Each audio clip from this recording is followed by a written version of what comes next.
5장 7절 말씀, 우리 한 목소리로 같이 봉독하겠습니다. 긍휼히 여기는 자는 복이 있나니 그들이 긍휼히 여김을 받을 것이며. 아멘, 아멘. 우리 잠시 기도하겠습니다. 사랑해 주님 감사합니다. 오늘 우리들에게 또 이렇게 복된 날을 허락해 주셨습니다. 하나님이 선하시니 내게 주어지는 모든 것들도 다 선한 줄 알고, 오늘 하루도 하나님이 이 하루라는 시간 가운데 좋은 것 많이 담아 놓으신 줄 믿고 이 새벽부터 기대하는 마음으로 시작할 수 있도록 주님 은혜 베풀어 주시옵소서. 우리 인생 가운데 속에 이런 일 저런 일 많이 있지만, 그러나 오늘 내 앞에 벌어지는 일들도 하나님께서 정말 좋은 것을 주시기 위하여 허락해 주신 것인 줄 알고, 오늘도 감사함으로 다 받을 수 있도록 인도하여 주시고, 아버지 힘있게 하나님께서 보내신 자리에서 하나님께서 내게 맡기신 일 찬송하며 시작할 수 있도록 함께하여 주시옵소서. 오늘도 아버지 사업장 신방이 있습니다. 아버지 우리 이강수 집사님 그동안 열심히 건축하여 아버지 이제 사람들이 입주하여 거하기 시작을 합니다.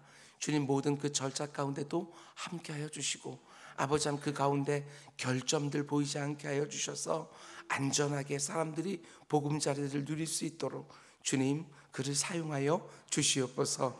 오늘도 중보기도가 있습니다. 그리고 수요전도대 모임도 있습니다.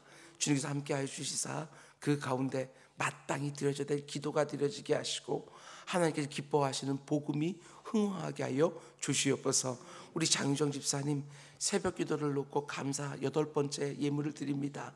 주님 그의 마음 가운데 있는 모든 것들을 주님께서 아신 줄 믿사오니, 아버지 하나님 없어야 될 것들은 사라지게 하시고 있어야 될 것은 더욱더 풍성하게 하여 주셔서 그의 삶 가운데 속에 하나님께서 주신 각양 좋은 것들이 차곡차곡 쌓이는 것들 보게 하여 주시옵소서.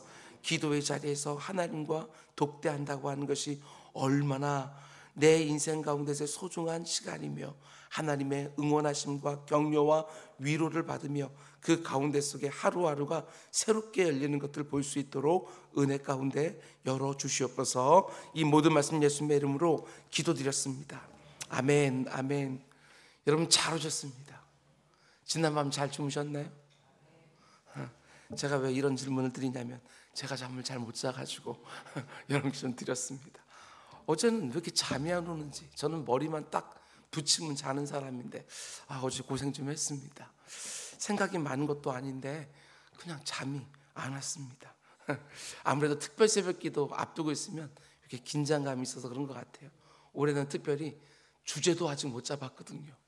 이때쯤이면 벌써 막 포스터 나가고 막 이래야 되는데 주제도 아직 못 잡았습니다.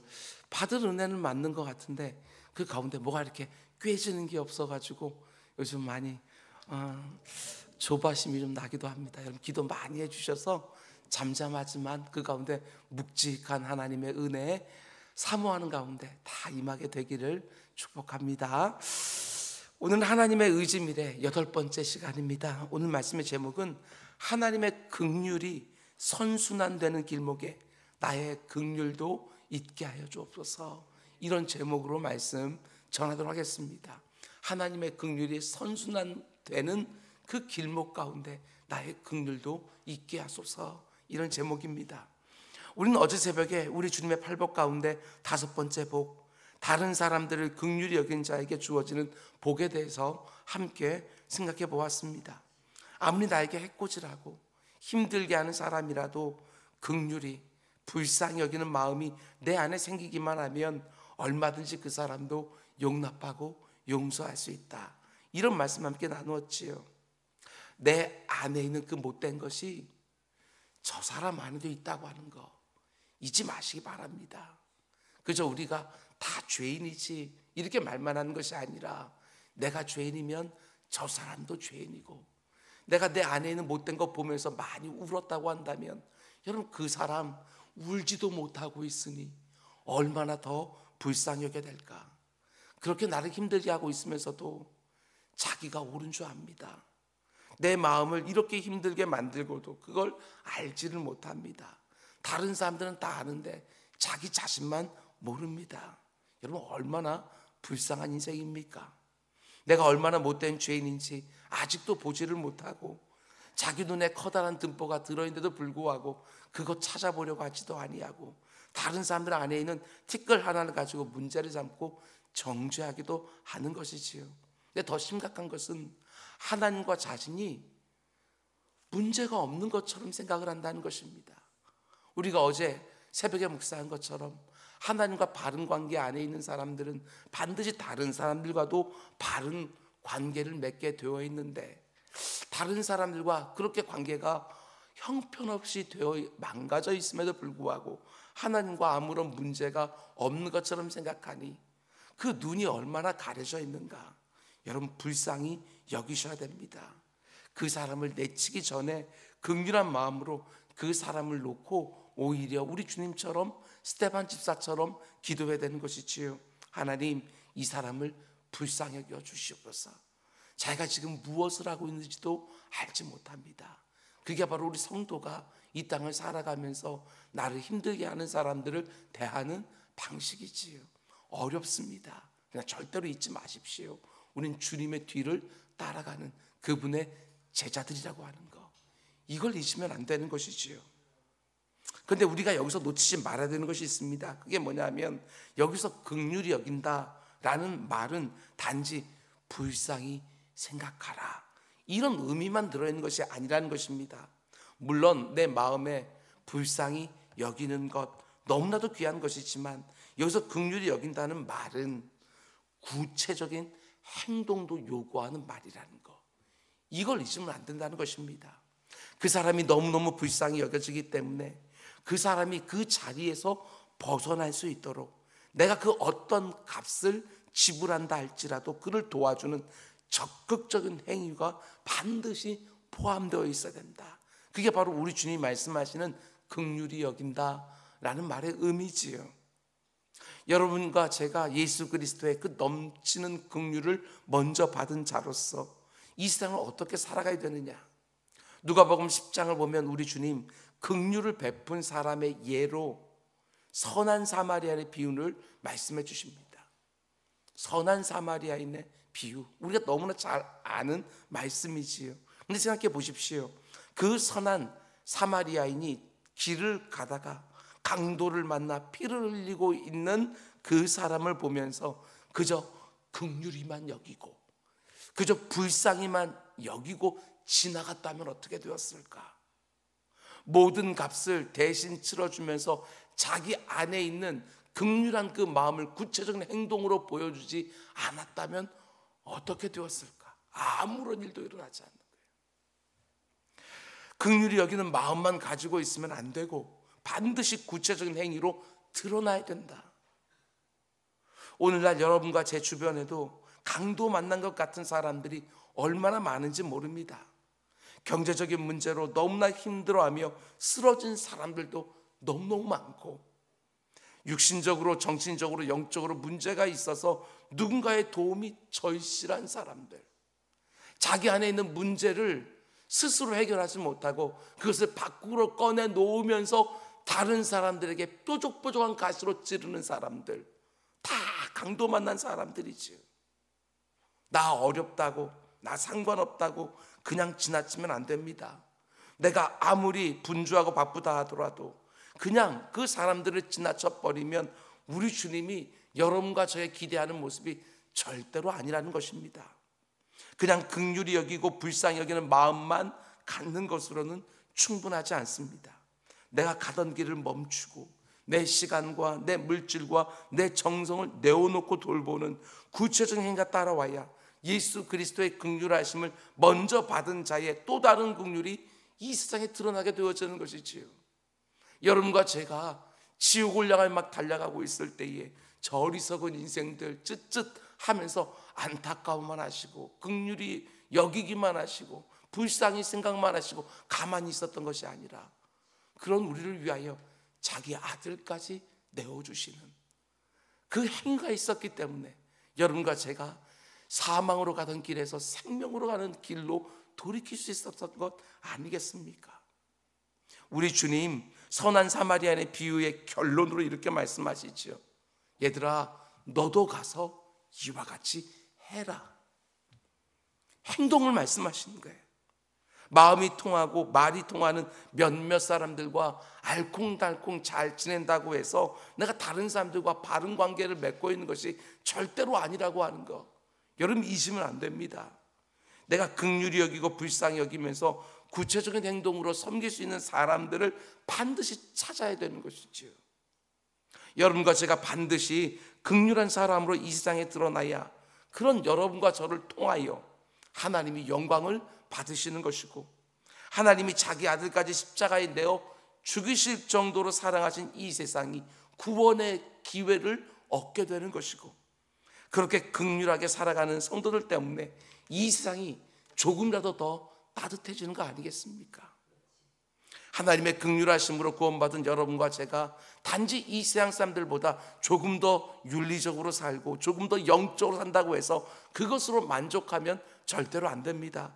고작 그 정도로 살라고 하나님이 여러분과 저에게 자기 아들의 생명이라는 그 엄청난 긍휼을 먼저 베풀어 준 것이 아니라는 것이지요. 아무리 대가를 치러야 한다 할지라도 너희도 가서 이와 같이 하라. 강도 만난 사람들을 여러분과 제가 살려내기를 원하시고, 아무리 나를 악하게 대하는 사람이라 할지라도 그냥 내치는 것이 아니라 하나님의 긍휼을 먼저 체험한 사람들답게 오히려 선대하면서 그 사람을 그 불쌍한 자리에서 벗어날 수 있도록 구체적인 행위로 도와주는 자리까지 가야 그게 주님의 긍휼을 제대로 경험한 사람들의 모습 아니겠습니까? 단지 한 번 듣는 설교로 지나가지 마시고 이 새벽에 내가 도와야 되는 사람이 누군가, 내가 긍휼히 여기고 구체적인 행동으로 주님 안에 있는 그 긍휼을 어떻게 드러낼 수 있는지 하나님 내게 사람을 보여주시고 사건을 보여달라고 기도해야 되는 것이지요. 아무리 악한 죄인이라도 단 한 사람 망하기를 원치 않으시는 하나님의 그 긍휼하신 마음이 여러분과 저의 구체적인 행동으로 드러나서 기도의 자리에서도 수많은 사람들의 이름이 내 입에서 나와 하나님 앞에 그들을 올려드리고, 그리고 나를 힘들게 하는 사람까지도 우리 주님 말씀처럼 원수까지도 품에 안고 기도하라고 하는 그 말씀 그대로 내 곁에 있는 강도 만난 사람 하나하나가 다시 살게 되어지는 생명의 역사 사모하면서 기도하는 우리 모두가 다 될 수 있기를 주님의 이름으로 축원드립니다. 여러분, 근데 이렇게 다른 사람들을 긍휼히 여기는 사람들이 받는 복이 뭐라고 우리 주님 말씀하십니까? 긍휼히 여기는 자는 복이 있나니 그들이 긍휼히 여김을 받을 것이며. 여러분과 제가 다른 사람들을 긍휼히 여기며 살면 어떤 복이 주어진다고 말씀하십니까? 하나님의 긍휼을 거듭거듭 경험하며 살게 되는 복이 주어진다. 물론 우리 주님의 이 말씀이 오해하시면 안 됩니다. 내가 다른 사람들에게 긍휼을 먼저 베풀어 줘야 하나님이 나에게 긍휼을 베풀어 주신다, 이런 말은 아닙니다. 제가 수없이 반복해서 말씀드린 것처럼 우리 중에 그 누구도 내가 먼저 하나님이 원하시는 수준으로 다른 사람들에게 긍휼을 베풀어서 그 공로로, 그 자격과 그 조건으로 하나님의 긍휼을 받아낼 수는 없는 거예요. 여러분과 저는 태생적으로 이기적인 죄인들 아닙니까? 그래서 아무리 긍휼을 베푼다 할지라도 하나님의 기준에는 비치지 못합니다. 그러면 긍휼을 베푼 사람이 하나님의 거듭되는 긍휼을 받는 복을 누린다는 이 말씀은 어떤 의미냐? 하나님은 언제나 내게 먼저 긍휼을 베풀어 주십니다. 그런데 내가 긍휼함을 입었다라고 하는 사실을 아는 사람들이 긍휼을 또 다른 사람에게 베풀어 줄 수 있는 거예요. 우리의 문제는 무엇이냐면 은혜를 받았음에도 불구하고 내가 은혜를 받았다는 사실을 잘 모릅니다. 이게 정말 문제인 거예요. 어제 하루를 살면서도 하나님의 긍휼히 여기심을 우리가 곳곳에 받았음에도 불구하고 우리는 내가 그걸 받았다는 사실을 잘 모르는 거예요. 그저 내가 잘 살고만 있다고 생각하니까, 아무 문제만 없다고 생각하니까 내가 긍휼을 베풀어 줬으니까 하나님 내게 긍휼 주십시오 이러고 있지만, 하나님의 긍휼은 언제나 내게 먼저 베풀어지고 있는 거예요. 근데 그 사실을 깨닫는 사람이 내가 그런 긍휼로 하나님 앞에 복을 받았으니 내가 다른 사람들도 긍휼히 여기는 거, 이게 정말 맞는 말인데 우리는 너무 어리석게도 내가 뭔가를 이런 자격을 갖추어서 하나님 앞에 무언가를 당당하게 요구하는 것처럼 어림없습니다. 우리는 그런 사람들이 아니라는 것이지요. 하나님의 긍휼을 받을 만한 그 어떤 자격도 조건도 공로도 없는 우리들이지만 하나님의 은혜 가운데 속에 우리가 긍휼을 받고 있기 때문에 나 역시도 그 사람이 긍휼을 받을 수 있는 자격이 있든지 없든지 이거 생각하지 않고 오직 은혜로 긍휼을 베푸는 것이지요. 그 너무 감사한 것은 내가 그렇게 다른 사람에게 긍휼을 베풀어 주면 또 어떤 일이 벌어지느냐? 하나님은 그런 모습을 보면서 기특하게 여기신다. 그러면서 더 큰 긍휼을 내게 베푸신다. 그리고 그 긍휼을 또 맛본 나 역시 다른 사람들을 더 큰 긍휼로 또한 대하게 되어진다. 한마디로 너무나 아름다운 이 긍휼의 선순환이 우리 가운데 이루어지고 있는 거예요. 하나님의 긍휼을 경험한 사람이, 아니 더 정확히 말하면 내가 하나님의 긍휼을 받고 있다고 해서 깨달은 사람들이 다른 사람들에게 긍휼을 베풀어 주고 그 모습을 보며 하나님은 너무나 기특해 하시면서 더 큰 긍휼을 베풀어 주시고 더 큰 하나님의 긍휼을 경험한 사람들이 또 다른 사람들에게 더 큰 긍휼을 베풀어 주는 것이지요. 그러면 여러분과 제가 살아가는 이 세상이 얼마나 따뜻해질까? 긍휼의 선순환이 계속해서 이루어지고 있다고 한다면 얼마나 이 세상이 따뜻해질까? 그런데 그 긍휼의 첫 시작은 하나님으로부터 시작되어지는 것이요. 그리고 이 세상 가운데 속에서는 그 긍휼하심을 깨달은 자들이 또 누군가에게 긍휼을 베풀어 주면서 그것이 한 번으로 그치는 것이 아니라 지속적으로 베풀어 주면서 그 사람도 그 긍휼을 깨닫게 되어지고 다른 사람들을 대하는 방식이 변하는 것. 여러분, 이것들이지요. 마치 하나님으로부터 시작된 긍휼이 스노우볼처럼 눈덩이처럼 계속 흘러가면서 더 커지는 것. 여러분, 그것이 온 세상을 따뜻하게 만들어내는 하나님의 긍휼의 시작이요, 성도들이 긍휼을 베푸며 살도록 요구받고 있는 사명이라고 하는 것. 이걸 잊으면 안 되는 것이지요. 그런 면에서 여러분과 제가 그 긍휼의 선순환이 일어난 한 시점에서 지속적으로 쓰임 받을 수만 있다면 그게 얼마나 영광스러운 부름이냐는 거예요. 그래서 이게 바로 복인 거예요. 내가 누군가에게 긍휼을 베푸며 살 수 있다고 하는 것, 그 의미 있고 가치 있는 인생을 살 수 있다고 하는 것, 그것이 바로 복이라는 거예요. 나 같은 이기적인 죄인이. 성경을 보면 얼마나 많은 곳에서 이런 류의 선순환을 말해주는지 모릅니다. 긍휼히 여기는 자는 긍휼히 여김을 받는다. 이런 식으로 말하는 구절들이 참 많이 있어요. 시편 18편을 보면 이렇게 말합니다. 아주 똑같아요. 자비로운 자에게는 주의 자비로우심을 나타내시며 완전한 자에게는 주의 완전하심을 보이시며 깨끗한 자에게는 주의 깨끗하심을 보이시며 사악한 자에게는 주의 거스름을 보이신다. 마치 심은 대로 거둔다, 이런 말처럼 보이지요. 하나님께서 내 심령 가운데 속에 긍휼을 심으셨습니까? 그 긍휼이 자라날 수 있도록 그 긍휼을 다른 사람에 또 베푸십시오. 하나님의 긍휼이 또 내게 다 오는 것이지요. 그걸 또 베풀게 되었어요. 지치지 않습니다.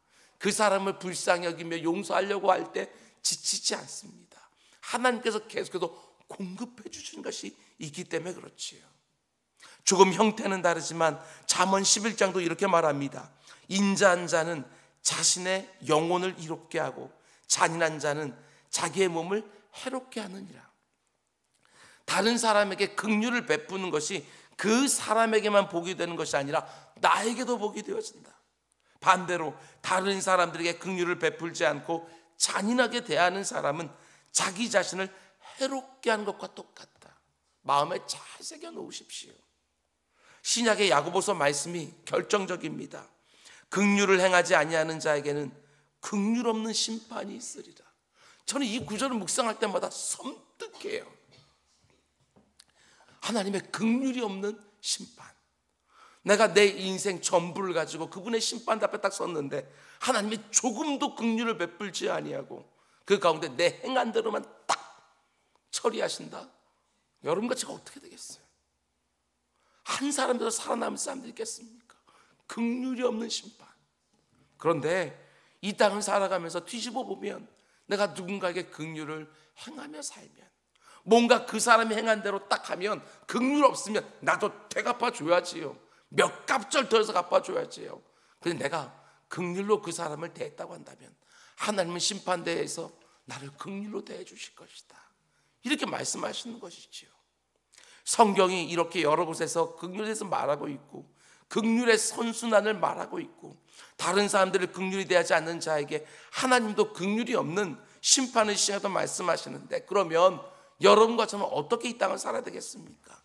긍휼한 사람으로 늘 드러나셔야 돼요.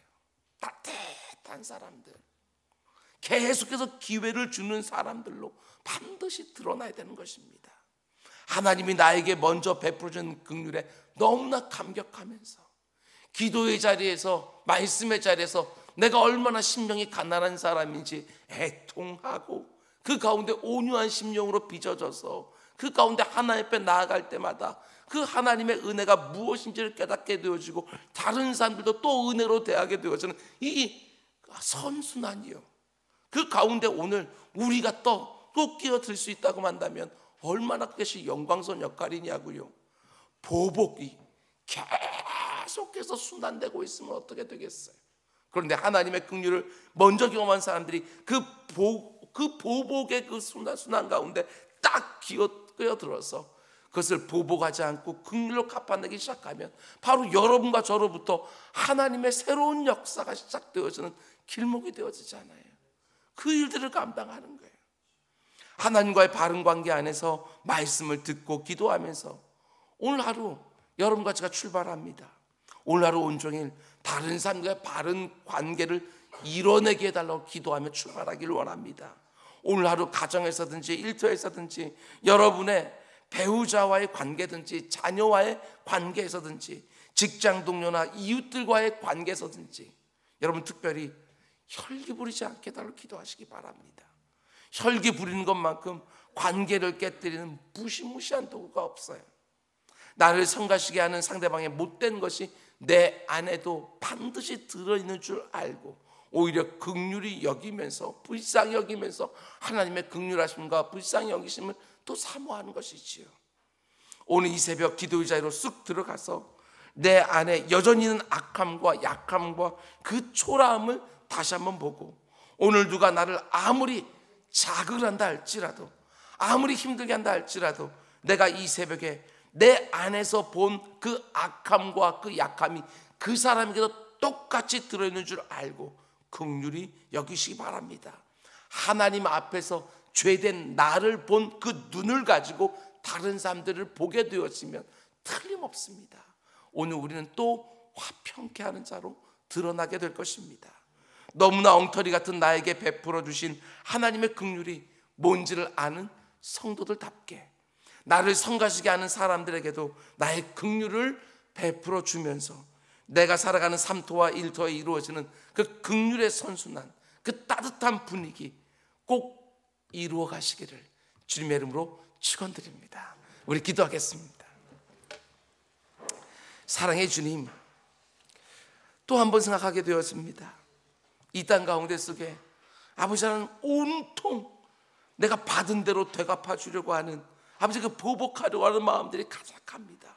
그런데 하나님의 긍휼을 먼저 경험한 자로서 아버지, 나는 그 보복의 사슬 가운데 뚝 끼어들어서 그 가운데 속에 나는 보복을, 아버지 하나님 해코지를 당하지만 내가 다시 흘려보낼 때는 긍휼로 흘려보내면서 긍휼의 새로운 선순환의 출발과 길목이 되는 우리 모두 다 될 수 있도록 인도하여 주시옵소서.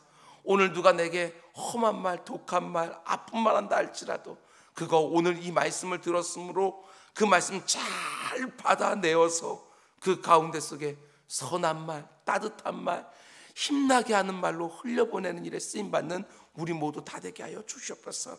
이 모든 말씀 예수님의 이름으로 기도드렸습니다. 아멘. 너희 이렇게 기도하라. 하늘에